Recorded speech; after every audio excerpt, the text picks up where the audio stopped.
La conferencia de hoy, el título es Legionarios extranjeros. Fueron decisivos para el triunfo republicano, a manera de pregunta, y forma parte de una de las series o de los ejes que hemos llamado aquí, en que hemos organizado la programación académica sobre el tema del Bicentenario. Quisiera recordar que para nosotros, aquí en el Banco de la República, y eso ya es un hecho en general, digamos, es una idea compartida por las instituciones académicas del país, incluso por la Vicepresidencia de la República, lo que llamamos proceso de independencia fue precisamente eso, un proceso.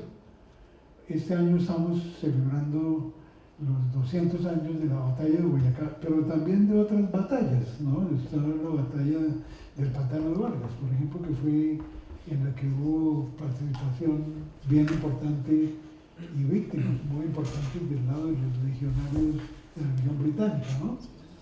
Y también se celebra el bicentenario de la batalla de San Juanito.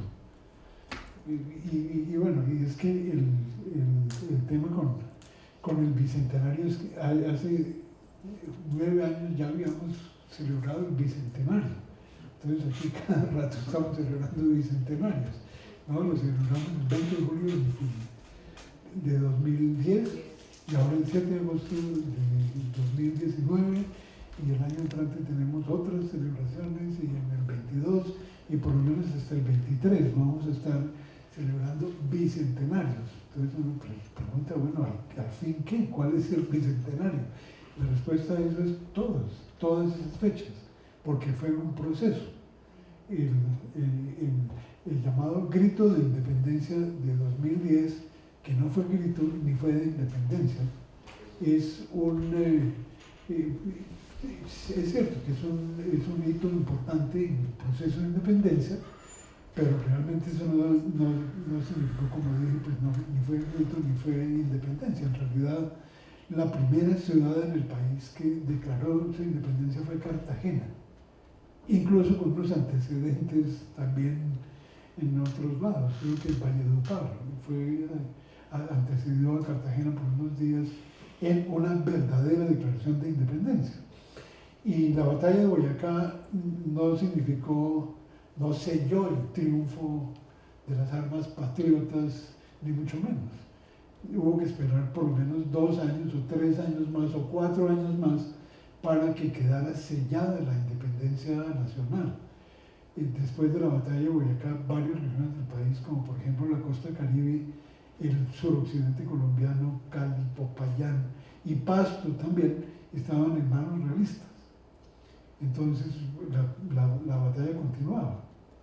Y por esa razón pensamos que, digamos, hay que cambiar el modo de pensar sobre un proceso histórico tan importante como fue la independencia, en parte para darle una mayor significación para nosotros.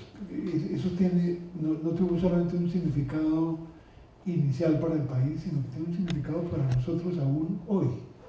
¿Por qué somos como somos? ¿De dónde venimos?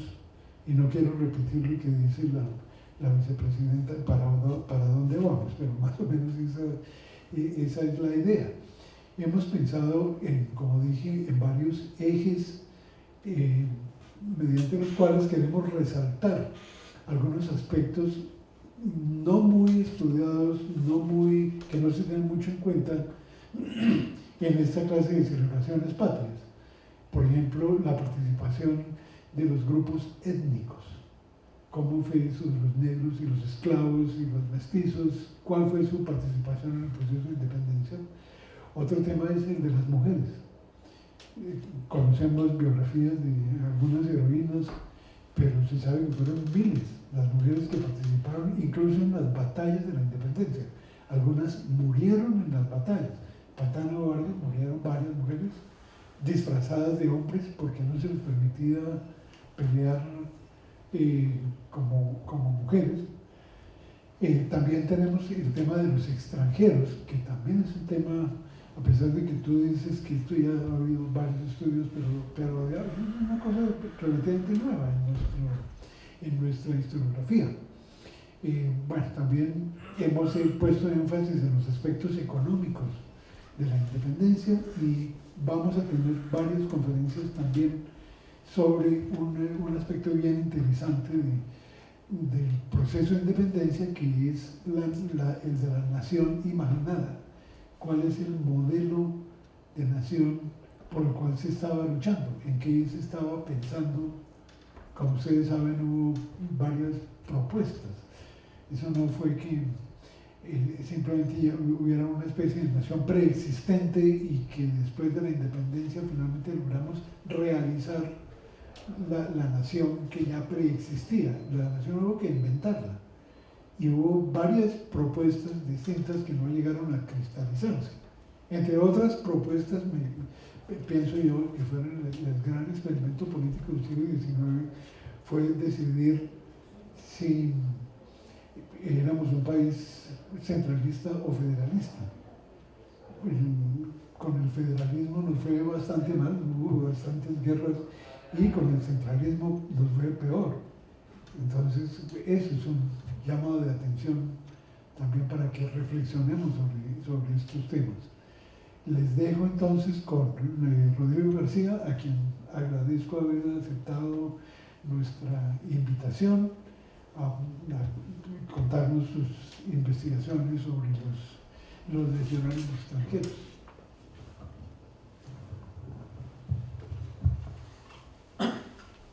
Bien, muchas gracias, Efraín. En primer lugar, por la invitación a compartir con el público mis estudios en torno a este tema. Yo llevo bastante tiempo trabajándolo y a veces uno necesita estos espacios para hacerlos conocer del público en general. Entonces, primero, pues muchas gracias y al público asistente que además lo hizo con sacrificio ante las dificultades de movilidad que hay en la ciudad. Sí, perdóname un segundo, es que me olvidé de decir una cosa, y es que vamos a aceptar preguntas, si tú estás de acuerdo, pero por escrito. Entonces, este joven va a pasar hojitas por si quieren hacer preguntas ustedes para el final. Muchas gracias. Entonces, voy a tratar de presentar algunas ideas para incitarlos o invitarlos a pensar el tema que voy a exponer. Espero que haya preguntas para que haya un diálogo, que siempre resulta de esos diálogos mucha cosa interesante, incluso puede hasta abrirle a uno preguntas para otras investigaciones. Entonces, lo primero es pues, recordar esta anécdota. No sé si saben, este año, cuando vino Mike Pompeo al país, el presidente Duque dijo estas palabras y tiene mucho que ver con lo que vamos a hablar. Entonces quise traerla y ahí me encontré un meme que es bastante gracioso de cómo se imagina el doctor Duque la batalla de Boyacá con el Capitán América ya participando con los patriotas, ¿cierto? Él dijo que este año es muy especial para Colombia porque es el año en el que celebramos nuestro bicentenario, un bicentenario que tiene también una gran historia de relación entre nuestro país y los Estados Unidos. Hace 200 años, el apoyo de los padres fundadores de los Estados Unidos a nuestra independencia fue crucial, y hoy recibir este segundo día de 2019 con su visita nos llena de alegría y de honor. Esta relación bilateral la tenemos que seguir fortaleciendo todos los días. Entonces, bueno, esto lo que refleja es que, ustedes saben, el abandono de los estudios históricos en el país pues, se volvió una enfermedad, pienso yo, porque hasta un mandatario puede tener una de estas serie de estas alusiones que simplemente son falta de conocimiento y cultura histórica, ¿cierto? Y pues ustedes saben que esto en general los niños y los jóvenes desconocen mucho de esta historia, cómo se ha forjado la nación, y para mí eso tiene sus consecuencias, ¿sí? Y eso no lo encuentra uno en países desarrollados, donde los jóvenes y los niños tienen muchas clases de historia. Tengo un amigo francés que me cuenta, es profesor de colegio, y la importancia que tiene para los franceses el estudio de su historia es impresionante. Lo curioso es que fue precisamente un presidente relativamente culto, historiador, aficionado, el doctor Belisario Betancourt, quien eliminó del pensum del bachillerato estas materias, ¿cierto? Entonces, es una lástima porque, pues, pensemos que un pensamiento de estos puede llevar a pensar que entonces tenemos una deuda histórica con los Estados Unidos, ¿cierto? Y no es así. ¿Cómo podemos saberlo? Vamos a mirar qué nos dice un historiador de la época. José Manuel Restrepo escribió hacia 1826 aproximadamente algo referente a la participación de extranjeros en la independencia. ¿Qué dice él? Lo leo para que quede entre comillas. La historia justa e imparcial debe ofrecer aquí un tributo de gratitud a la nación inglesa por los grandes y oportunos auxilios que sus comerciantes y militares prestaron a Venezuela y por consiguiente a Colombia, sobre todo desde 1817 hasta 1820. Cerca de 5.800 hombres, sin contar los marineros que se enrolaron en nuestra escuadrilla, salieron de los puertos de la Gran Bretaña, organizados, vestidos y armados, para venir a las costas de Venezuela y de la Nueva Granada a combatir por la independencia y la libertad de la América del Sur. No fuimos auxiliados por cuerpo alguno de otra nación, exceptuando los 300 alemanes que vinieron a Margarita de la contrata de Elson, mandados por el coronel Uslar.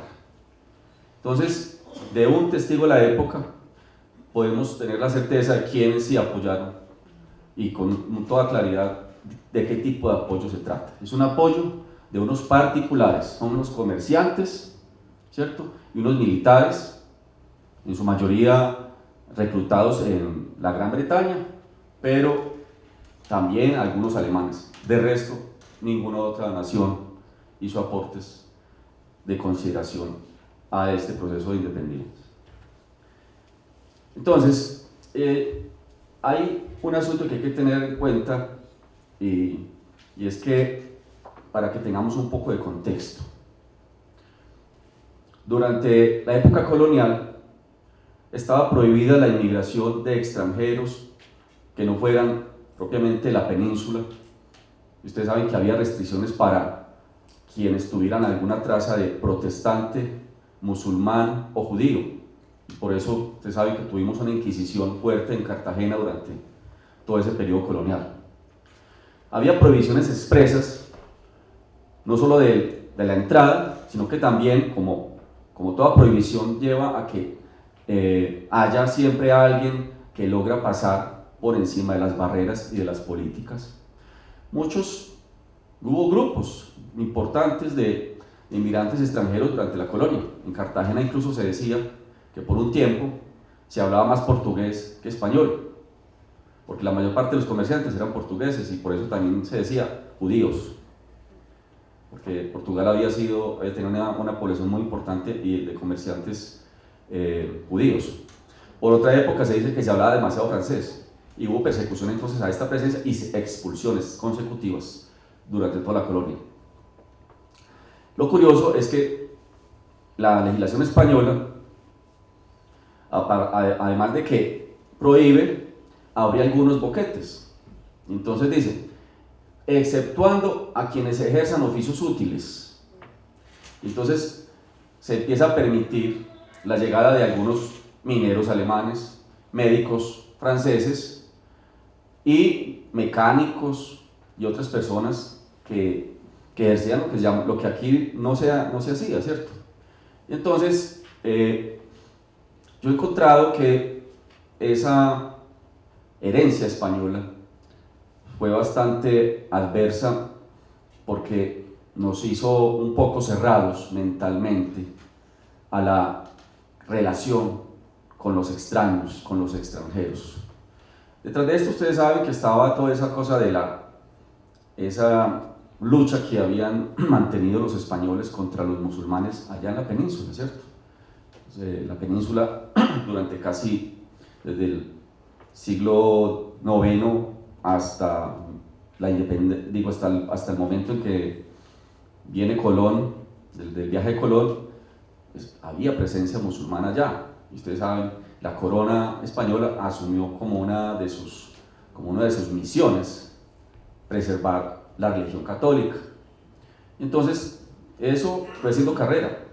Ahora, también me llama mucho la atención, me encontré una vez un documento en el Archivo General de la Nación que me llamó mucho la atención, que de hecho creo que hay que investigar más a profundidad eso, porque había una lista de militares extranjeros, por ahí 30, yo la tengo, por ahí 30 extranjeros de muy diversas procedencias de Europa. O sea, miren que estaba prohibido, pero cuando los necesitaban para algo, sí los llamaban.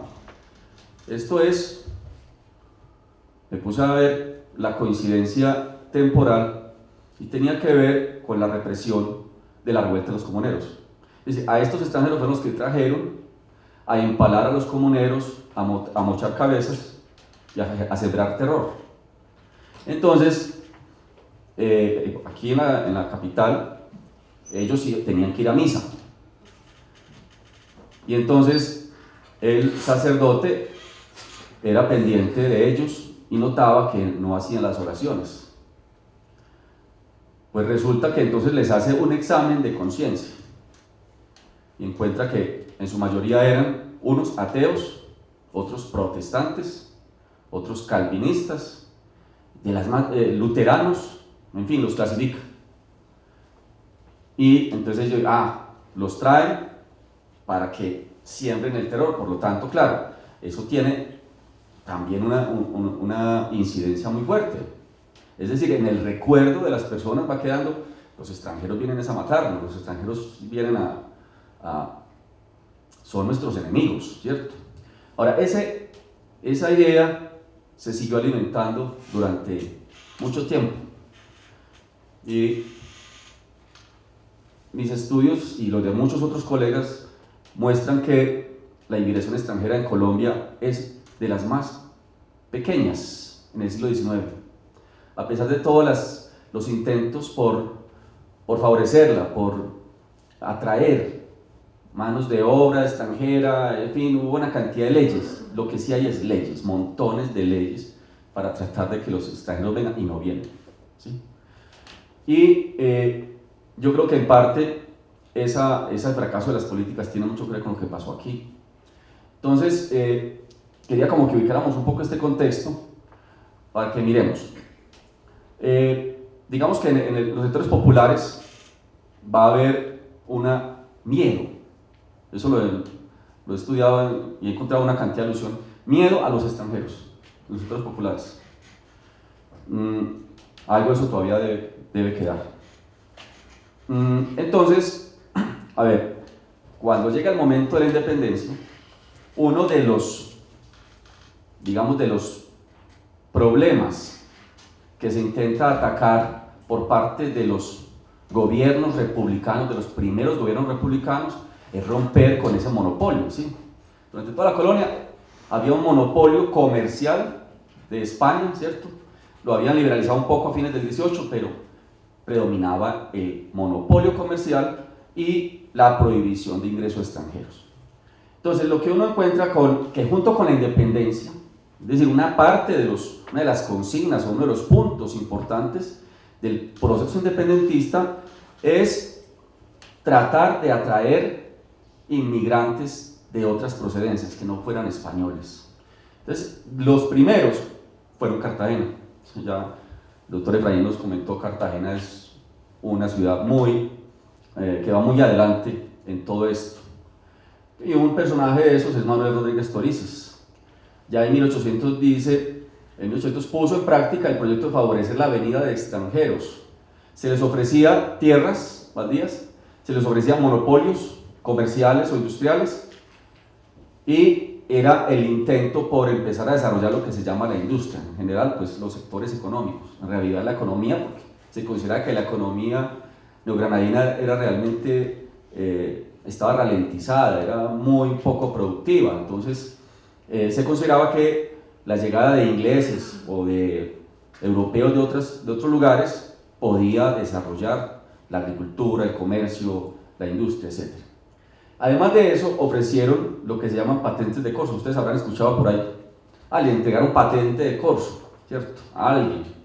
Es un documento legal que le permite a un marino venir con un barco, con una escuadra o un grupo de soldados o de personas expertas en la lucha cuerpo a cuerpo y en la batalla en el mar, y con el fin de que ellos hagan la guerra al comercio español, a los barcos españoles. Y de esa manera se trataba de que se beneficiaba el tesoro de Cartagena, ¿sí? Ingresos para el tesoro público de Cartagena. Y por otro lado se hacía la guerra comercial. Entonces, José Manuel Restrepo, a quien ya citamos, que ustedes saben es el padre, para muchos, el padre de la historia colombiana, hizo el primer libro, un libro que ha tenido muchas ediciones, de historia de la revolución política en Colombia. Él decía: los extranjeros que iban llegando a la ciudad capital y los corsarios que se habían armado contribuyeron a consolidar un poco el orden establecido por la Constitución. Es decir, para él la valoración de Restrepo es que estos extranjeros, aunque eran poquitos, realmente estaban cumpliendo una labor importante, ¿sí? Entonces, lo primero, este es uno de esos corsarios al que le entregan patente de corso, es Gregor MacGregor. Es un escocés con muy buenas relaciones con Bolívar y con muchos otros de los padres de la patria. Esta es la patente, ahí está la patente de corso que le dieron a él, y fue una persona que hizo bastante guerra comercial a España. Existen historias bastante extensas sobre todas las aventuras que él tuvo por todo el Caribe, intentos de recuperar la Florida, ¿cierto?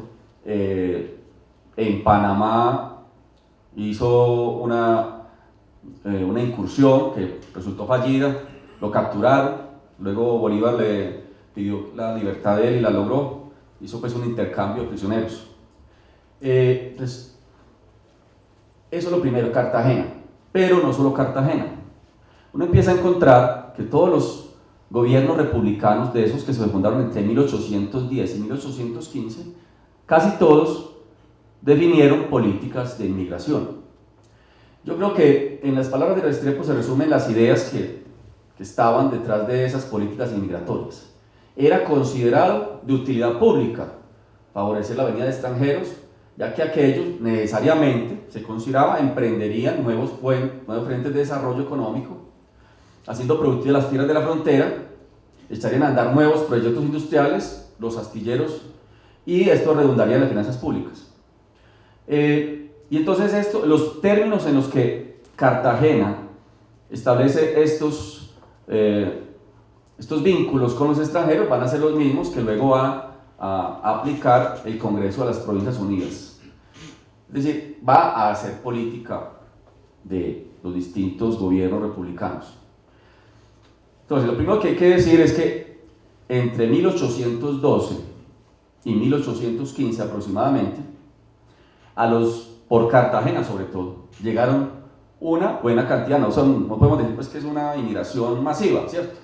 Pero sí llegaron una serie de individuos, estos sí eran, ojo, militares con experiencia en Europa, habían participado en las guerras napoleónicas, muchos de ellos eran franceses, por eso no es extraño.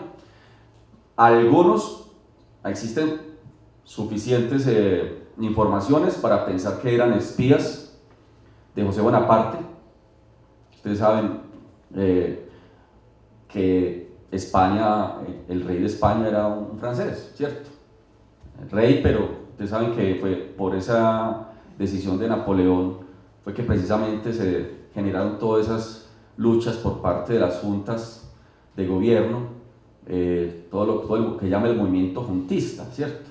Unas rebeliones en todos los pueblos y villas de España contra el francés, ¿cierto? Y el enemigo principal entonces en este proceso era el francés, ¿cierto? Aludiendo a Bonaparte. Entonces se dice que muchos de estos eran, en realidad, y parece, Daniel Gutiérrez Ardila creo que ha encontrado pistas para decir que sí, algunos de ellos venían a conseguir información para enviarla a Bonaparte.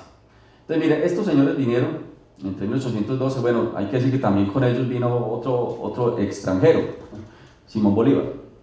Y de hecho uno encuentra por ahí algunos textos de historiadores que clasifican a Bolívar como un extranjero, ¿cierto? Es muy curioso. Todas las plazas públicas del país se llaman Simón Bolívar, ¿cierto? Tienen ese apellido, pero para muchos es un extranjero. Las relaciones entre Venezuela y Colombia desde la época colonial eran conflictivas. Entonces,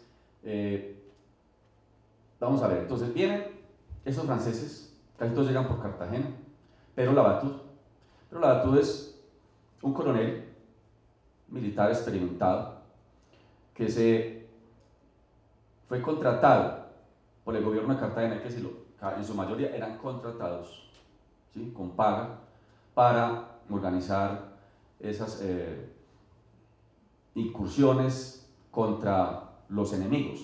¿Quién era el principal enemigo de Cartagena? Santa Marta, ¿cierto? Santa Marta era la ciudad realista en la costa, poderosa, mucha riqueza, y entonces a Pero Lavatud lo encargan de invadir a Santa Marta. Se dice que hubo desmanes, los más impresionantes del mundo, que saquearon las iglesias, que hicieron sacrilegios, que se robaron todos los tesoros que había en las iglesias y se llevaron además los recursos, el dinero que estaba en el arca pública, ¿cierto? Entonces, bueno, Pero Lavatud fue nombrado comandante de los ejércitos de Cartagena y tuvo bajo su mando por un tiempo, pues supuestamente él pensaba que tenía bajo su mando a un joven venezolano que se llamaba Simón Bolívar. Pues este joven Simón Bolívar resultó que era un rebelde y nunca le obedeció las órdenes, hizo lo que quiso, ¿sí? Y hubo un conflicto muy fuerte entre estos dos, entre Lavatud y Simón Bolívar. Sobre eso hay una gran cantidad de información. Pero bueno, como él, hay muchos otros de estos primeros militares extranjeros que cumplieron sus funciones durante esos primeros años de independencia. Para aludir a otro así como muy renombrado en la historiografía, Manuel de Serviés, que no se llamaba así, que su llegada es bastante curiosa. Yo creo que sin duda se trata de un espía de Bonaparte, porque todas las historias que hay sobre él él inventa historias, él se cambia el nombre, no se sabe realmente cómo se llama, pero bueno, aquí lo conocemos, Manuel de Serviés. Muy importante por lo siguiente, y es que después de estar en Cartagena, se entera de que en Antioquia estaban necesitados de alguien que le enseñara a los jóvenes cadetes a pelear y a disparar y a desempeñarse en un campo de batalla. Y fue contratado por el gobierno antioqueño para esa labor. Estuvo allá 2 o 3 años, se encargaba de la maestranza, que era donde se hacían las municiones, donde se organizaban algunas armas hechizas, donde se hacían los uniformes de los cadetes y donde se le enseñaba a los jóvenes a pelear, ¿cierto? Y uno de esos jóvenes se llamaba José María Córdoba, que luego va a ser el general de la República. Entonces, y Córdoba le reconoce mucho en sus textos, en sus memorias, todo lo que aprendió de Serviés durante ese tiempo. Como él, como estos, entonces hay otros, Honorato Dufour, Jean Castelao, miren, muchos franceses, eso no es casual. También están los corsarios, también franceses, Louis Aubry, Charles Dominet, Guillermo de Cotin, Perú Lacroix y Ludo Caudron. Alemanes, José de Chambord, que es un personaje bastante curioso porque tuvo un conflicto tremendo con Antonio Nariño, y Antonio Nariño lo hizo expulsar, estuvo en cárcel, etcétera, por insubordinarse contra Nariño, ¿cierto? Y hay unos italianos muy importantes que el doctor Efraín conoce muy bien, sobre todo Agustín Codazzi, que ustedes saben luego va a ser el de la carta coreográfica del país. Además hubo un norteamericano, mire, sí hubo un norteamericano, pero no era el Capitán América, sino Alejandro Macaulay, ¿cierto? Y ahí el escocés que les acabo de mencionar, que es muy importante, este MacGregor es muy importante porque gracias a él las islas de San Andrés y Providencia hacen parte de la República, él fue el que las liberó. Bien, entonces observen que hay una variedad, es una diversidad de extranjeros los que están en ese primer periodo. Recordemos, la Primera República va de 1810 a 1815, ¿cierto? Que fueron los primeros intentos, ahí donde se dio esa guerra entre los centralistas y los federalistas, todo esto, donde los extranjeros tuvieron su participación, ¿cierto? Ahora, por esa participación de estos extranjeros en esos primeros años de independencia, vuelve, cuando llega la Reconquista en 1816, vuelve la xenofobia, ¿cierto? Es decir, hay un intento por abrir las puertas, por abrirnos a la influencia extranjera, por aprender de ellos cosas, y por otro lado, cuando viene la Reconquista, nuevamente se inculca, se enseña la xenofobia, ¿cierto? Que por estos días está muy de moda, ¿no? La xenofobia de la Reconquista está expresa en esta real orden que le entregan a Morillo, ¿cierto? General jefe de Ejército Expedicionario de Tierra Firme. Dice muy claro, entre comillas, teniendo en consideración, o sea, es que observen que es que ya los extranjeros les habían infligido algunas derrotas, ¿cierto? Habían demostrado que habían sido útiles para esas primeras repúblicas, y entonces viene la cuenta de cobro. Teniendo en consideración los funestos males que puede irrogar, eso está así, a la moral y política de los vastos dominios de América, el abuso de permitir la entrada y residencia de los extranjeros que pasan a ellos en contravención de las leyes de Indias, se cita las leyes de Indias, que es lo que les comentaba ahora, durante toda la colonia impidió o prohibió o intentó prohibir el ingreso de extranjeros, ¿cierto? Entonces dice, en contravención de las leyes de Indias, su majestad se ha servido mandar que vuestra señoría cele cuidadosamente la observancia de ellas, encargando a los prelados eclesiásticos la prolijidad y circunspección con que han de proceder a otorgar licencias matrimoniales a las personas que no hagan constar la legalidad de su procedencia. Bueno, y para complementar esto, entonces, el general Morillo va a encausar a varios extranjeros que mueren en el cadalso, aquí en la capital, por su participación en esas batallas en las que habían estado, por haber hecho parte de los gobiernos independentistas, de los llamados traidores, desde el punto de vista realista eran traidores, entonces fueron unos fusilados y otros torturados, en fin. Entonces, como les digo, y vuelve entonces a retomarse todo ese pensamiento xenofóbico que ya había hecho un gran daño en la nación o en la población neogranadina. Bien, pero Bolívar, este venezolano que libertó 5 repúblicas, que ustedes saben es sin duda quien lideró todo este proceso de intento de unir estas naciones tan disímiles, tan distintas, y él era consciente de lo difícil que era esto. No vio, o sea, dijo, lo que hay que hacer es persistir en el apoyo extranjero, solos no podemos, ¿cierto? Y muy temprano, o sea, en pleno inicio de la Reconquista, mandó una misión diplomática a Londres, encabezada por Ruy López Méndez, también Francisco Antonio Seda, que se encontraba por allá. Hicieron gestiones para ver si el gobierno británico, su majestad, les daba apoyo oficial. ¿Qué pasa? Resulta que la corona inglesa estaba comprometida con España, porque fueron los ejércitos británicos los que sacaron, expulsaron y derrotaron a Bonaparte en la península. Es decir, la liberación del territorio ibérico se lo debían a los ingleses. Y hubo esto lo ha estudiado un historiador inglés, Anthony McFarlane, con mucho detalle, con archivos ingleses, muestra que la decisión de la corona fue no dar apoyo a estos gobiernos independentistas, y hay un cambio de política. Es una política contrarrevolucionaria, una política de buscar una alianza, ¿cierto? Una alianza entre las monarquías europeas para sostenerse y contener un poco esos avances de revoluciones que estaban ocurriendo a ambos lados del océano, ¿sí? Ustedes saben que todo esto se llaman las revoluciones atlánticas. En ambos lados una cantidad de revoluciones y entonces la corona inglesa va a adoptar eso que se llamará luego la Triple Alianza, y es para defenderse de esos peligros del republicanismo, ¿cierto? Entonces no se consiguió el apoyo expreso. Entonces, bueno, no solo eso, es muy curioso, Cartagena pidió ser anexionada por volverse una parte de la Gran Bretaña, ¿sí? Pero también la rechazaron, dijeron no podemos, estamos comprometidos con España, y además trató de impedir que los particulares, es decir, los comerciantes, banqueros ingleses, apoyaran a los americanos. No lo logró, porque es que, digamos, la labor de,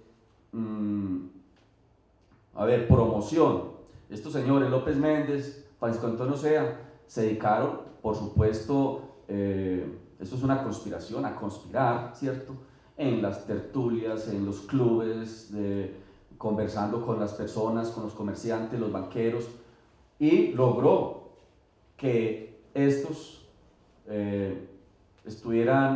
tomaran decisiones autónomas, independiente de la política de la corona. Y en efecto, muchos banqueros y comerciantes hicieron aportes en efectivo. Bueno, además había una pequeña agencia de reclutamiento en Londres, y estos señores se recorrían Inglaterra, Escocia e Irlanda, buscando personas que estuvieran dispuestas a venir a apoyar la causa independentista. Y logró eso que ahorita leíamos de José Manuel Restrepo, ¿cierto? Logró que de distintos puertos ingleses, la mayoría puertos clandestinos, salieran una serie de expediciones, grupos de 5 o 6 barcos, con una cantidad de militares y otras personas que no eran militares, para venir a apoyar esta causa, ¿cierto? Con los recursos se adquirió, por supuesto, armas, uniformes y todo lo que requería para dotar un ejército. Hay que decir que, por supuesto, esto no era gratis, ¿cierto? Se trataba de que había una contraprestación. Si se lograba la independencia, esta nación, la cual estos enviados, esta misión diplomática vendía como una cosa fabulosa, hay que decirlo, vendían unas ideas de que estos países eran riquísimos, de que el oro estaba abundante y que eso era fácil de extraer, que eso no era sino ir recogiendo los chicharrones de oro. Vendieron ideas fabulosas sobre otras cantidades de riquezas y sobre las posibilidades de agricultura y un montón de cosas. Sea escribió un libro que era promocionando, es como promover la inmigración europea a esta nación. Y hay que decirlo, en realidad mucho de lo que decían era más como por el ánimo publicitario, y vamos a ver que eso no fue del todo provechoso, porque la nación sufre con una deuda grande con respecto a estos señores banqueros y comerciantes ingleses. Bueno, también hay que decir que no solamente eran ingleses, hay suecos, hay inversiones suecas ahí, hay inversiones alemanas, hay inversiones francesas, de muchos países, pero la mayoría sí era inglés, gran parte del capital sí era inglés, sobre todo el señor Goldschmidt. Se dice que invirtió prácticamente toda su fortuna en esto y se quebró porque lo que le prometieron de que esto iba a dar no fue así. Entonces, mire, por ejemplo, esta es una imagen que muestra los conspiradores. Estos son los conspiradores en 1816, estamos en la Reconquista, ¿cierto? Entonces, esto es un desembarque en Ocumare de la Costa, que es Venezuela. Ahí están Luis Brión, Pedro Briceño, MacGregor, que les mostré ahora, y Francisco Antonio Sea. Vienen disfrazados, no sé si se dan cuenta, están disfrazados de curas, de otras personas, para pasar advertidos, porque están conspirando, ¿cierto? Ahora, sobre esto hay una polémica entre historiadores. Hay quienes dicen, bueno, ¿cómo llamamos a estos? Hay quienes dicen legionarios, era lo que se les llamaba en la época, se les llamaba legionarios. Luego se va a acuñar el concepto voluntario, es decir, que eran personas que voluntariamente decidían venir a apoyar la causa patriota. Hay quienes son más, tienen un concepto incluso más peyorativo, dicen mercenarios.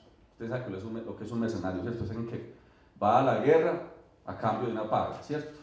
O de un botín.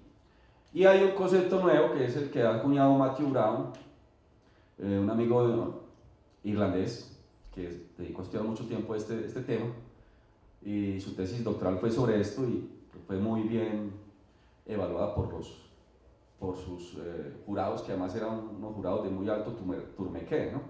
Unos jurados que eran Joseph Fontana y, si no estoy mal, Malcolm Dees, y bueno, eran como 4. Y en este texto él dice, no, son aventureros, es decir, una cantidad de personas que salen a buscar fortuna, ¿cierto? Que están dispuestos a hacer lo que sea, y detrás de todo está de alguna manera lo que se llamaba hacer la América, ese sueño de venir a América, a enriquecerse, a hacer fortuna y luego regresar. Bueno, lo que sí es cierto es que más de la mitad de estos 7.000, fueron 7.000 en total los que vinieron, los que salieron por lo menos de los puertos, hay que decir, que ni siquiera les aclaro qué es lo que pasa. Unos son los que salen de los puertos y otros son los que llegan, ¿sí? Eran 7.000, en su mayoría, la mitad más o menos eran de irlandeses. Seguita les dijo por qué. Solo un tercio tenían experiencia militar verificable. Esto lo verificó, por supuesto, Matthew Brown, que tuvo recursos, muy buenos recursos para recorrer todos los archivos y saber, y poder hacer una prosopografía, es decir, una biografía colectiva, y saber cada uno si tenía experiencia militar. Entonces, muy pocos tenían experiencia militar verificable. Por eso él dice, son aventureros. Problemas, muchos. Problemas de lenguaje, no se hacían entender, no entendían el español, ¿cierto? Alcoholismo, disciplina y mucha enfermedad. ¿Qué es lo que pasa?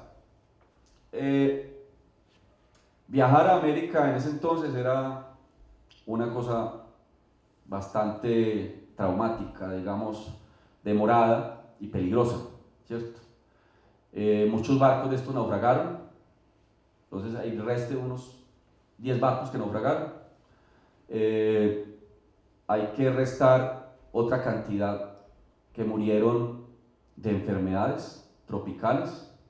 La fiebre amarilla fue la que los diezmó mucho más, pero disentería y muchas otras enfermedades también no lograron pasar el Atlántico, mejor dicho.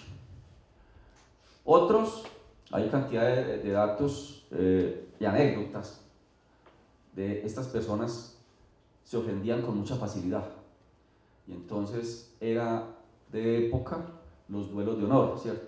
Entonces por cualquier palabrita se enfrentaban. Ustedes saben, nombraban un padrino, el uno se hacía a un lado, el otro al otro, y luego disparaba y que quedara en pie, listo, ¿cierto? Era una cosa que de alguna manera era aceptada socialmente. Entonces muchos murieron en duelos de honor. Este es el libro de Matthew que les estoy comentando. Él trabaja todo este asunto con mucho detalle. Parece que es un texto que aportó mucho a este reconocimiento de esto. De hecho, estos datos se los debo a él, ¿cierto? Dice, en Europa fueron reclutados 6.808 individuos, la cifra más precisa.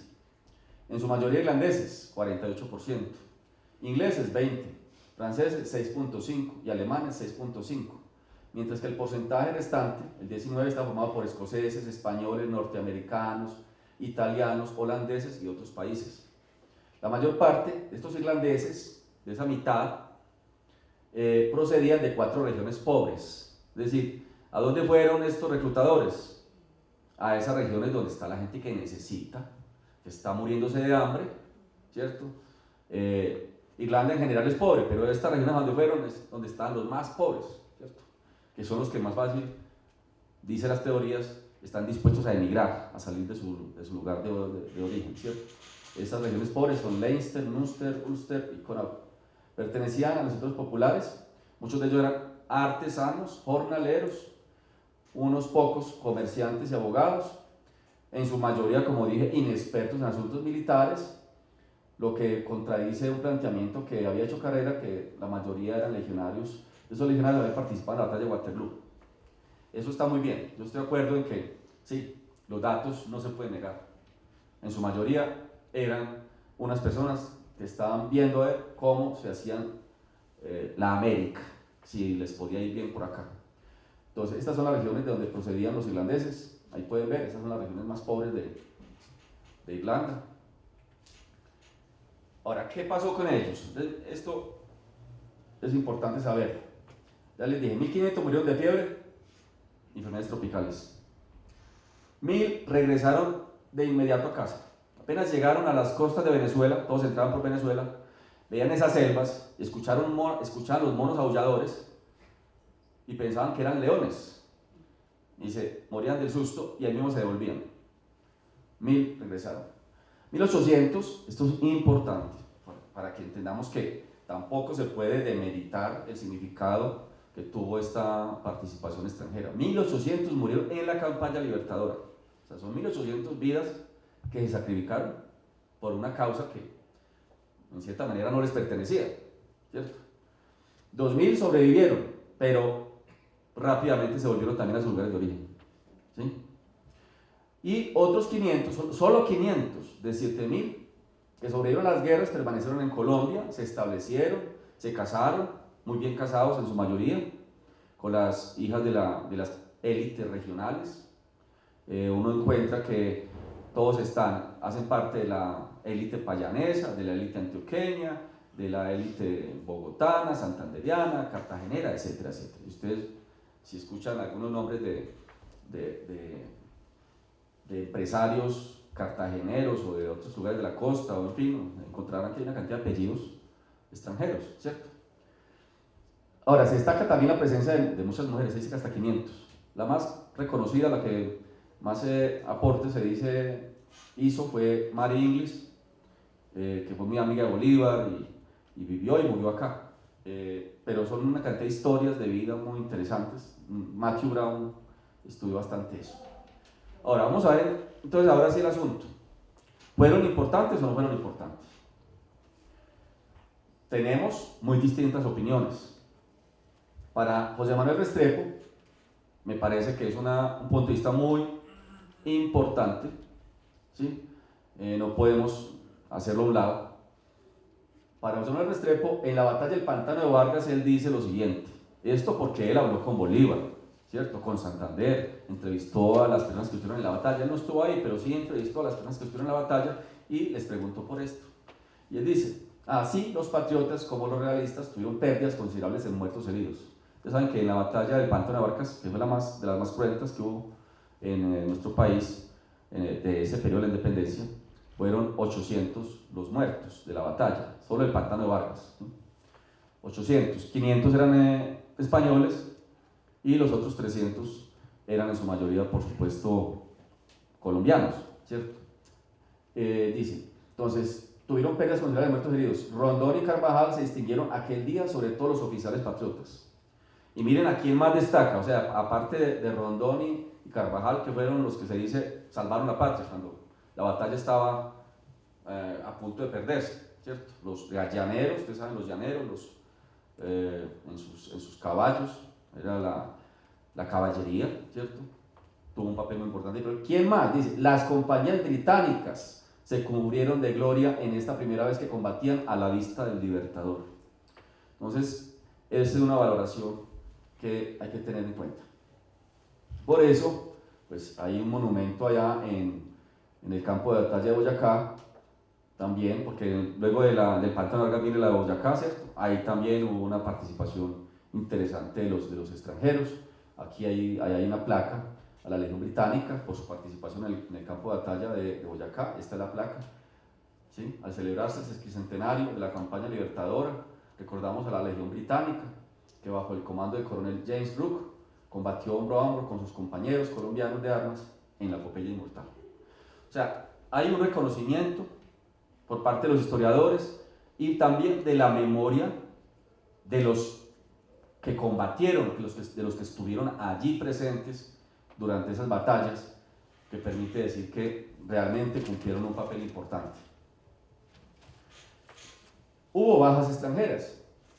O'Leary, que fue el edecán predilecto de Bolívar, era un irlandés. Era un niño cuando llegó a estas tierras y se volvió la mano derecha de Bolívar. Y él escribió además una historia también de ese proceso de liberación de la República, y dice que consiguió el triunfo en el pantano de Vargas, reconoció Bolívar los méritos contraídos por aquellos valientes extranjeros y les confirió la Cruz de los Libertadores, distinción que bien merecieron. Por tanto, no se puede negar la presencia extranjera en la liberación de la Nueva Granada, ni olvidar que algunos de ellos murieron en el campo de batalla. Allá en Vargas y en Boyacá murieron estos extranjeros, el teniente Keisley, subteniente McMahon, capitán Johnson y James Rook, que murió por las heridas que recibió durante la batalla, sobre el cual pues además hay monumentos. Bueno, aquí está, como les digo, era un jovencito cuando vino, Daniel Florencio O'Leary. Entonces yo creo que sí, es importante. Matthew le ha restado, creo que él en aras de combatir la leyenda, ¿cierto? La leyenda rosa, esa visión gloriosa y epopélica de los extranjeros en la independencia, creo que se le dio un poco la mano, casi que al punto de negar que no tuvieron importancia. Yo creo que hay que ponerle un matiz a eso, porque las cosas no son tan sencillas. No porque hayan sido poquitos, fueron menos decisivos. Voy a decirles por qué. Entonces, por ejemplo, Flores Malagón, un historiador, dice que los británicos, bajo el mando de James Rook, en 1819 combatieron más intensamente desde su llegada a América, especialmente en batallas del Pantano de Vargas y el Puente Boyacá. Eric Lambert, un historiador inglés, que hizo un estudio muy pormenorizado, es un libro larguísimo porque es una cantidad de archivos los que miró este señor. Dice, un núcleo pequeño de oficiales extranjeros, este es un concepto que me parece muy importante, portadores de experiencia y seguridad en el campo de batalla, disuadieron el nerviosismo en los soldados criollos y transmitieron la confianza en su victoria, evitando su retirada o deserción. Es decir, no es necesario que sean muchos, pero si hay unos pocos, que son los tenientes, los coroneles, ¿cierto? Los que dicen, que les cuentan, ustedes se imaginan, previo al campo de batalla, previo a la batalla, durante la cena, al calor de una fogata, estos militares contando historias de sus batallas en Europa, ¿cierto? El entrenamiento que les dieron en defensa personal, en el uso de la bayoneta, en todo esto del manejo de armas, todo esto, pues sin duda incide, porque es que, pensemos, un muchacho, que todos eran unos muchachos, de 16, 17 años, 18, que escuchan por primera vez el tronar de un cañón, ¿sí? Y las balas zumbando por los oídos, ¿sí? Un cadete, una persona sin experiencia sale corriendo, ¿cierto? Es muy fácil retirarse, y esta presencia de estos personajes, creo que en el campo de batalla hay una cosa que llama la moral, ¿cierto? Y entonces estos extranjeros infundían una moral y también una cierta confianza en que era posible el triunfo, ¿sí? Después de tantos años de pérdidas, ¿cierto? Entonces creo que eso es importante. Clement Thibaut, un historiador francés, para sumarle, que hizo un gran libro, una cosa de los libros más sobresalientes en los últimos años sobre la independencia, República en Armas, se llama, dice en el año 2003 que aquellos militares le permitieron al libertador profesionalizar el ejército patriota, sirvieron como modelo para los soldados, de quienes aprendieron maniobras, tácticas y actitudes. Se pudo adiestrar a unas guerrillas acostumbradas a la guerra irregular y librar al ejército patriota del molde militar español, para convertirlo en un ejército de infantería según el modelo inglés. Esto es muy importante. Entonces, a la pregunta, ¿fueron decisivos? Yo digo, sí, fueron decisivos, aunque hayan sido poquitos, ¿cierto?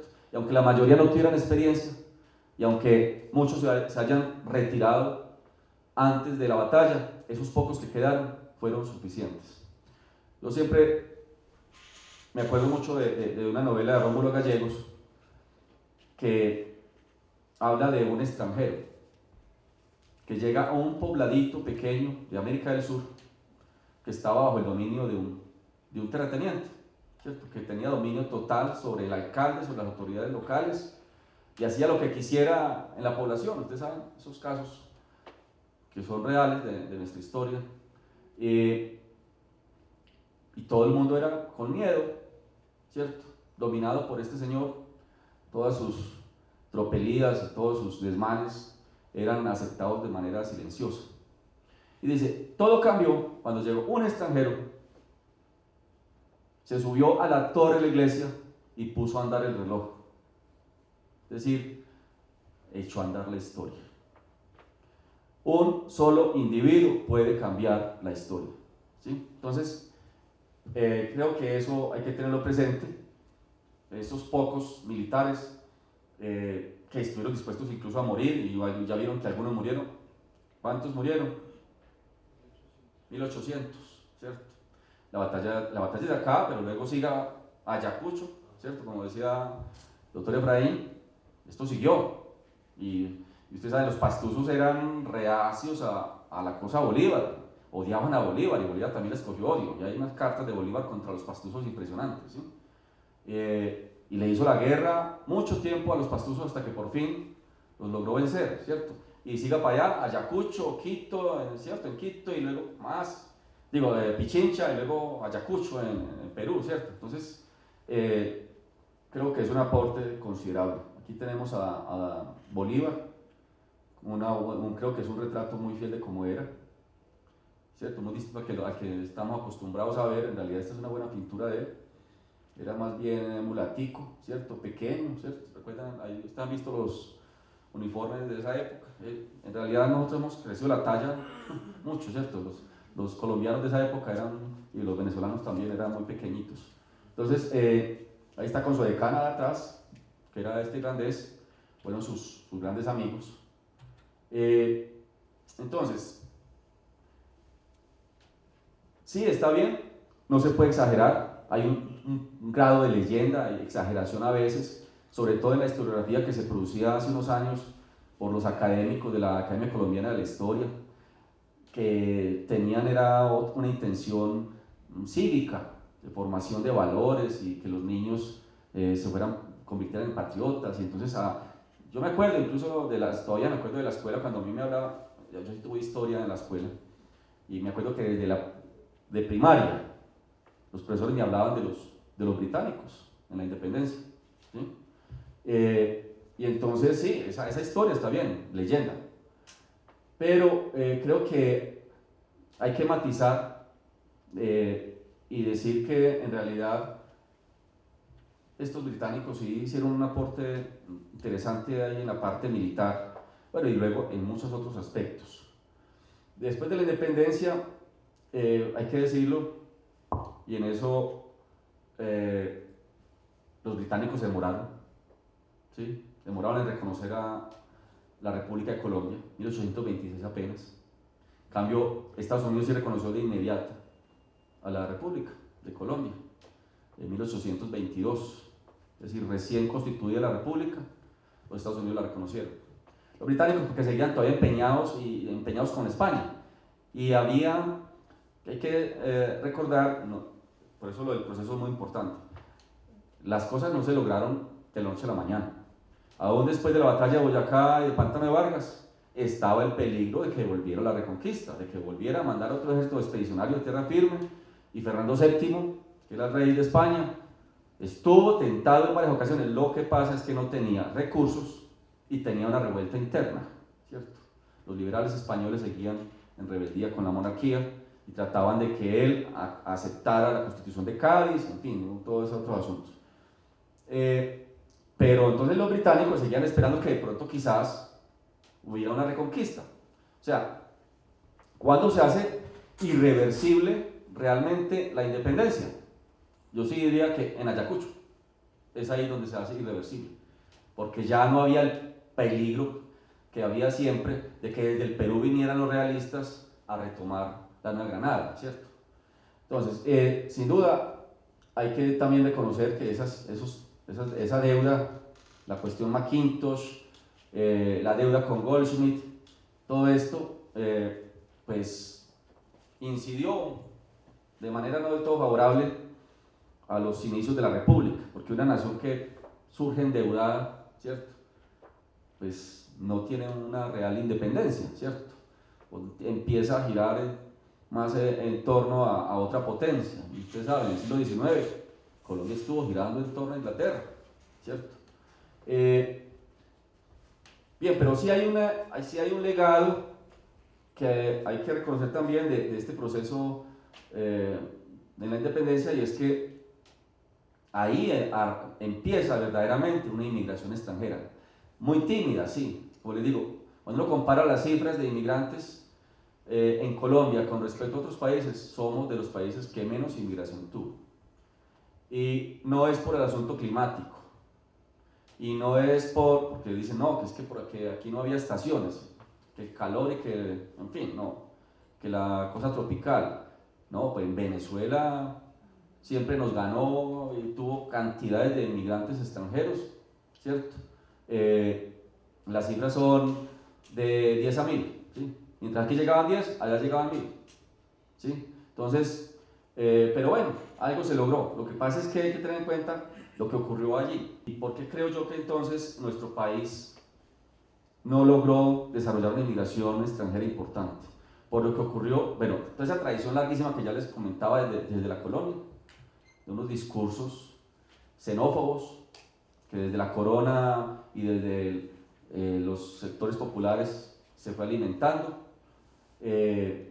la animadversión así muy clara del clero, ¿cierto? La jerarquía eclesiástica era directa de frente contra la inmigración extranjera. En Antioquia, un inglés, James Tyrrell Moore, intentó llevar una inmigración a comienzo de la República.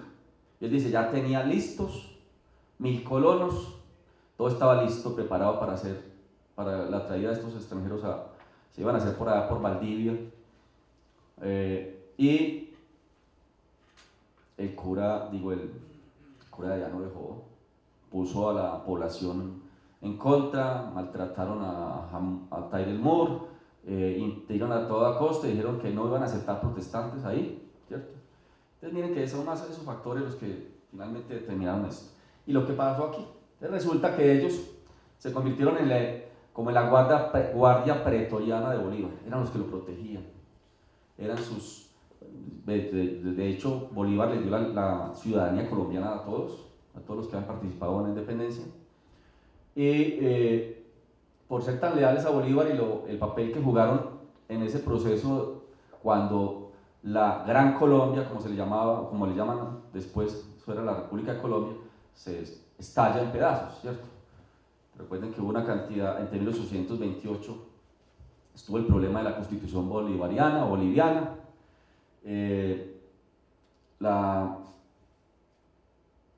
toda una cantidad de rebeliones. El primero que se va es Páez, se segrega a Venezuela, ¿cierto? Y luego rebeliones por todo lado contra esa constitución. En Antioquia fue el general Córdoba, organizó un grupo de campesinos con palos y con machetes, se acantonó ya en el lugar que se llama el Santuario. Bolívar le mandó a O'Leary y 300 militares de esos extranjeros, veteranos de guerra, masacraron a esos campesinos, mataron a Córdoba, y entonces eso reavivó la xenofobia en Nueva Granada.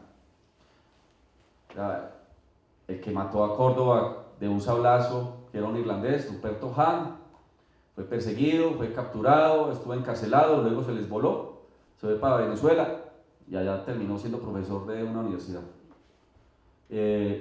Aquí pedían que lo capturaran. Todo esto fue una cosa que hizo mucho daño. Se ganaron la versión de muchos granadinos y empezaron a expulsarlos.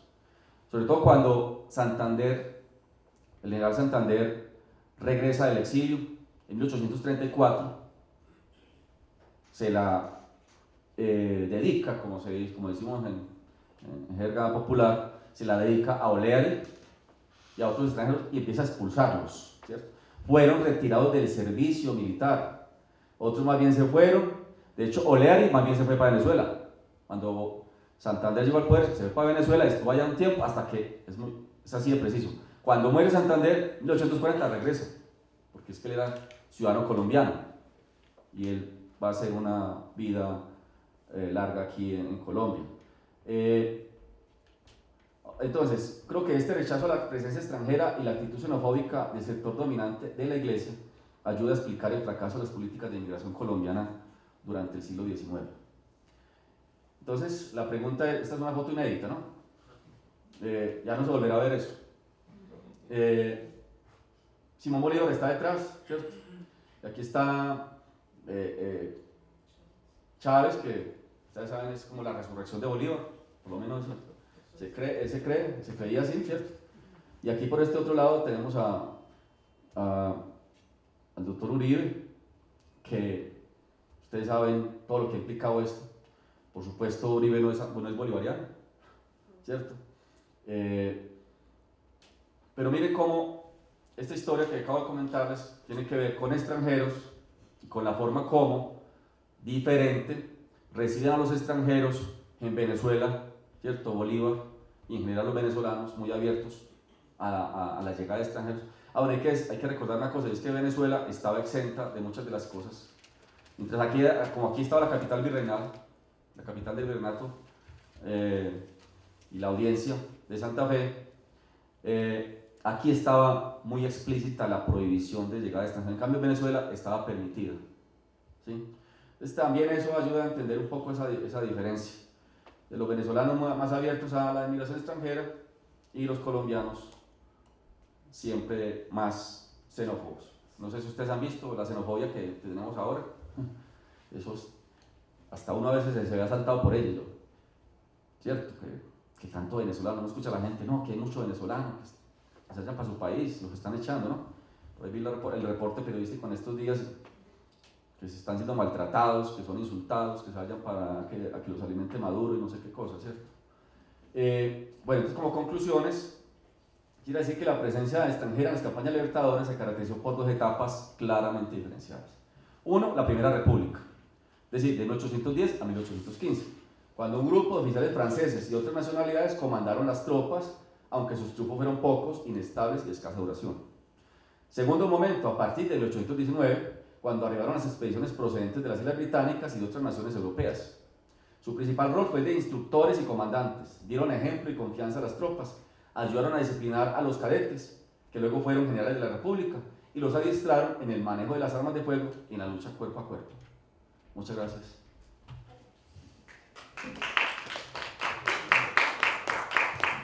Bueno, Rodrigo, muchas gracias por esta charla tan ilustrativa. Yo quiero hacer un pequeño comentario y una pregunta sobre el tema de la xenofobia del extranjero y sobre el tema de la inmigración. La inmigración extranjera, efectivamente, durante el siglo XIX fue tenida por muchos gobiernos, yo creo que durante todo el siglo, como una de las estrategias más esperanzadoras para hacer salir al país de la pobreza. La idea era que vinieran extranjeros útiles a la industria y al comercio, versados en temas agrícolas, en artesanías, manufacturas, pues en industria, etc. Y para muchos sectores de intelectuales colombianos, también para que vinieran a mejorar la raza. Y bueno, hubo proyectos, marcos legislativos impresionantes sobre inmigración. Yo creo que el más audaz, grande de todos fue el que dijo el general Tomás Cipriano de Mosquera en su primera administración, hasta 1849. pero ¿qué pasaba? Una de las cosas que se ofrecían a los extranjeros eran tierras baldías para que vinieran a cultivar. Entonces les decían, mire, es que aquí tenemos muchas tierras baldías y se las vamos a regalar. Ustedes las cultivan, etc. El problema era, como dijo alguna vez Manuel Ancisa, que aquí todos siempre vivíamos diciendo lo mismo, ¿no? Que teníamos muchas tierras baldías, pero nadie sabía, nadie tenía una idea clara de dónde quedaban, ¿no? Ni cuál era su extensión.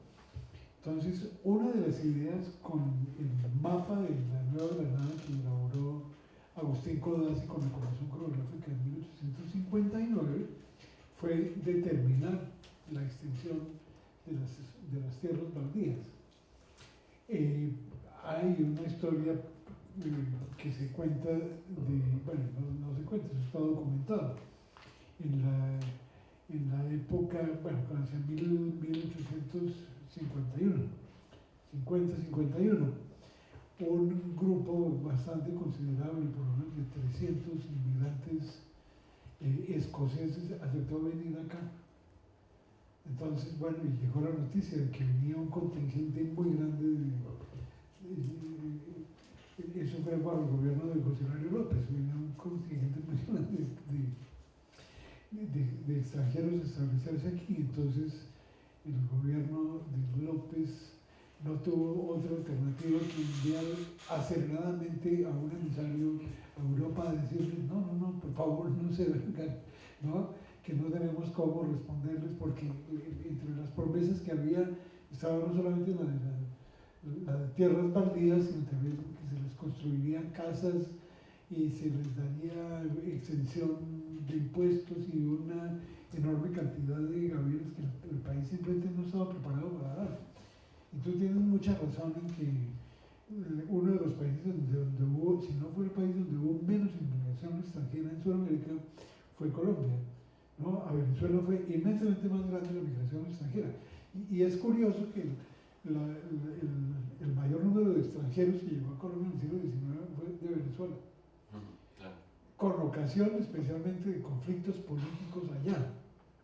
O sea, la historia se repite. Agustín Codazzi, por ejemplo, que había sido gobernador de la provincia de Barinas en Venezuela, tuvo que salir huyendo en la Revolución de Monagas. Y ahí fue cuando llegó el mayor número de extranjeros que eran venezolanos, el mayor número de extranjeros que llegó a Colombia en el siglo XIX. Entonces, ahí hay un tema de incumplimiento y de falta de preparación del gobierno colombiano con respecto a los extranjeros. Y con respecto a los militares que pelearon en la independencia, es sorprendente la cantidad de los que se devolvieron, el corto número de los que realmente se establecieron aquí. Yo he oído, pero sobre eso tal vez tú tengas mucha más información, que a los que venían como mercenarios, y bueno, no necesariamente mercenarios, sino soldados profesionales, que venían a trabajar aquí como soldados, a favor del gobierno que les pagaba, mercenarios, pero he oído que en muchos casos no les cumplieron, ¿no? El gobierno no les pagó sus sueldos prometidos y por esa razón se devolvieron. Y hay declaraciones muy amargas de algunos extranjeros en contra de los gobiernos republicanos. Yo quiero preguntarte si tienes información sobre eso. Sí, es uno de los puntos que les decía ahora que quedan como en el tintero, porque en efecto, como les decía ellos, los emisarios que fueron a Europa hicieron una cantidad de promesas, ¿cierto? De salarios, darle nacionalidad, tierras, etc. Y como les decía, pues nada de eso se cumplió. Por eso a mí me parece que llamarlos mercenarios no es justo, porque es que realmente no se les pagó, ¿cierto? Excepto dándole la ciudadanía, ¿sí? Las mujeres de estos extranjeros, de esas 500 mujeres que ven ahí, que vienen con sus esposos, se pasaron toda la vida tratando de reclamar la pensión de su esposo y no la recibieron. Cantidades, ¿sí? Las tierras baldías, ¿saben dónde eran? los lugares más inhóspitos. Es decir, no habíamos podido ni nosotros y para allá pretendíamos mandar a los extranjeros. Carlos Edmundo de Grey, un sueco, de esos que recibieron, que vinieron porque un familiar de él había aportado recursos para la independencia, le dijeron, sí, cree un proyecto de colonización, y lo hizo, y había reunido gente, familias enteras para venir. ¿Pero saben dónde era eso? En el Atrato Medio, donde ahora queda Vigía del Fuerte, donde se hubieran traído a esos extranjeros, ahí mueren todos, ¿sí? Entonces, ¿dónde más? En el Magdalena Medio, ¿cierto? En las zonas más difíciles para colonizar, para hacer producir una tierra, en fin, ¿cierto?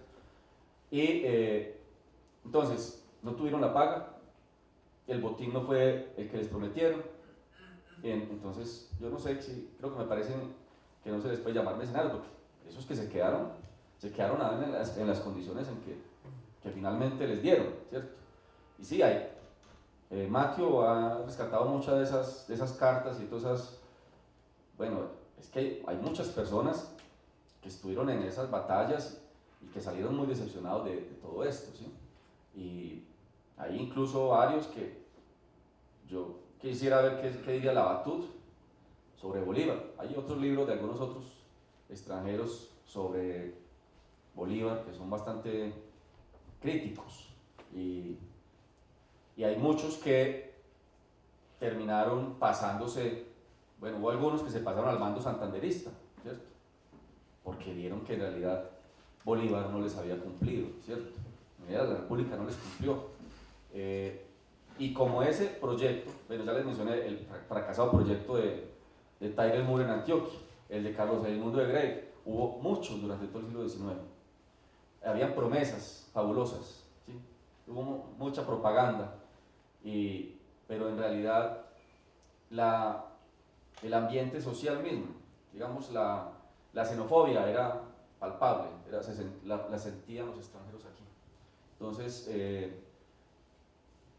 eso es como, digamos, como desde esos inicios, las políticas inmigrantes colombianas estaban marcadas por el fracaso, y todas, las del siglo XIX, todas fueron fracasadas.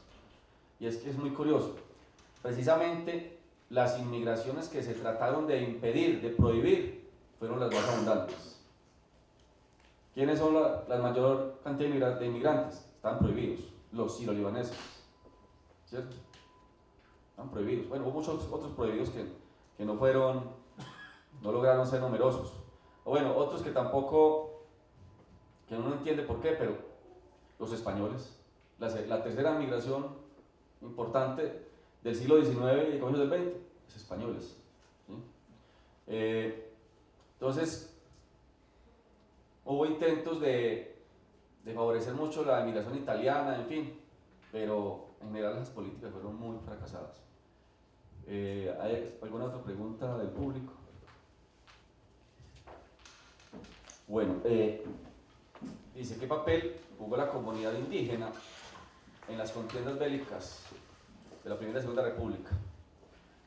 No soy experto en el tema, pero sí he leído algo, y hay que decir que pues, los indígenas en la Primera República tuvieron algo de participación, porque por lo menos conozco el caso de Antioquia, y sé que lo hubo en otras partes del país. Se les permitió a quienes cumplieran ciertas condiciones de propiedad, de edad, etcétera, participar en la elección de ciertos delegados en las juntas autónomas provinciales. O sea, algo de participación tuvieron. Y también hay casos de algunos pocos indígenas que hicieron parte del ejército republicano, aunque, como les digo, en su mayoría estuvieron más del lado realista. porque la corona española los había favorecido, los había protegido durante la época colonial. Ellos tenían un fuero especial, estaban protegidos por la corona, eran súbditos de su majestad. Entonces ellos no estaban muy de acuerdo con eso de que eran iguales. La propuesta bolivariana de igualdad de todos ante la ley, ¿cierto? Entonces estuvieron más del lado realista. Esto no solamente para Pasto, fueron también los más aguerridos en Santa Marta, ¿cierto? Allá estuvieron combatiendo a los bolivarianos. Entonces, yo diría que el papel de la comunidad indígena en general fue de reacción frente a las propuestas republicanas. Otra pregunta dice, ¿por qué la corona española no permitía el comercio y las relaciones entre sus mismas colonias a pesar de que todos le pertenecían y hubiese sido más vigorizante para su economía? ¿Por qué no permitían el tránsito libre si todos estaban adoctrinándose con la misma cultura? Yo creo que hay varias razones que explican ese monopolio comercial que intentó establecer la corona. Bueno, hay que decir que tampoco fue absoluto, ¿sí? Ninguna ley se aplica al 100%, es decir, siempre hubo contrabando, ¿sí? Siempre hubo contrabando. Por el Darién salía mucho producto y entraba mucho producto extranjero. Hubo colonias de escoceses, de franceses, por el Darién, poblados, en donde incluso, bueno, hay cantidad de estudios que muestran cómo esos franceses terminaron casándose con las indígenas, haciendo vida familiar con indígenas, se aculturizaron, ¿cierto? Y desarrollaban actividad comercial de contrabando. Hay que decir también que muchas de las islas del Caribe eran puertos de comercio británico, holandés y de otros países europeos, ¿cierto? Entonces por ahí también llegaba hacia La Guajira, por Venezuela y La Guajira, entraba también mucho producto de contrabando, ¿sí? Bueno, en cuanto a eso de el comercio entre las colonias, hay que decir lo que las medidas restrictivas fueron muy fuertes hasta 1750, pero cuando llega lo que se llama las reformas borbónicas, uno encuentra que en realidad las relaciones comerciales entre las colonias eran bastante intensas, se volvieron muy fuertes. Es decir, de eso precisamente en estos días estaba escribiendo un artículo con un colega, Juan Carlos Jurado, y encontramos que, pues, a Antioquia llegaban productos, bueno, por contrabando llegaban productos ingleses, pero legal venían cosas de Quito, mucho producto de Quito, sobre todo obras de arte, algunos tejidos, ¿cierto? Había mucho producto que llegaba de la capital, de aquí de Bogotá iba mucho producto es decir, muchos comerciantes venían a la capital a comerciar, a comprar productos. Iban a comprar productos a Santander, a Vélez, ¿sí? Girón, etc. Es decir, realmente había una red comercial entre las colonias también. ¿Qué es lo que pasa? ¿Qué es lo que sí se restringía? Que circulara el oro entre las colonias. Ese oro sí se trataba de múltiples maneras que saliera hacia puertos españoles, ¿cierto? Y existía el quinto real, que era un impuesto para el comercio, que era mediante el cual lograba la corona reunir mucho de este oro para fortalecerse y poder hacer las guerras. España se mantuvo en guerra durante todo el siglo XVIII y una de las mayores guerras era con Inglaterra, ¿sí? Pero ustedes saben, enemigo un día y amigo otro después, ¿cierto? Bueno, dice, dadas las corrientes liberales que pululaban en Europa en el siglo XIX, ¿cree usted que sentaron las bases para la creación de políticas económicas que desarrollaran algunas provincias? Ahí no entiendo. En el Gran Sur, empezaron algunas provincias en el Gran Sur, teniendo como consecuencia un progreso económico de la región, caso de Argentina.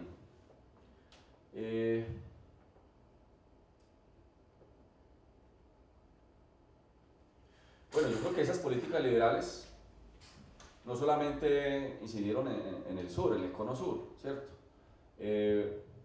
A partir de 1850 empieza la política del laissez-faire, ¿cierto? En Colombia también, ¿cierto? Y uno se encuentra que desde ahí arranca, despega el país. Por ejemplo, estaba prohibido la exportación de oro. Ahí se libera la exportación de oro. Entonces muchos, ustedes saben que Antioquia era la provincia minera del país, y uno ha encontrado pues, una cantidad de registros de que exportaban el oro, la tierra, ¿sí? La tierra en bultos, donde había oro, o sea, apenas medio picada, la enviaban hasta Inglaterra, la exportaban hasta Inglaterra para que allá hicieran todo el proceso de separación de metal, fundición, etcétera, para producir los lingotes, porque aquí no había dónde, ¿cierto? Entonces eso es un cambio, ¿cierto? Y uno empieza a encontrar a Antioquia, empiezan a llegar cantidad de capitales extranjeros, compañías francesas, compañías inglesas y de otros lugares, a desarrollar la minería de beta, que era la más costosa, ¿cierto? La minería de beta que estaba atrasada y ahí despegó. Uno encuentra que el comercio se intensificó muy fuertemente a partir de esas políticas librecambistas. Y también los primeros intentos de industrialización empiezan a dar sus frutos, son a partir de ese momento. Entonces yo creo que sí, las políticas liberales sí incidieron, ¿cierto? Bueno, las legiones extranjeras pudieron hacer aportes al pensamiento de la construcción de la República. Esto sí, muy buena la pregunta porque les cuento, yo quería hacer mi tesis sobre esto. Mi tesis doctoral yo quería hacerla sobre el aporte de estos extranjeros al pensamiento político, a la cosa ideológica. Y me puse a investigar y les cuento que no me encontré nada. Y yo, pero ¿cómo es posible? No, es que ellos prácticamente no eran deliberantes, eran militares que vinieron fue a cumplir nada más su función militar. Y me sorprendió mucho eso, ¿no? Ellos, los que se plegaban a Bolívar, no lo discutían y bolivarianos a morir, ¿cierto?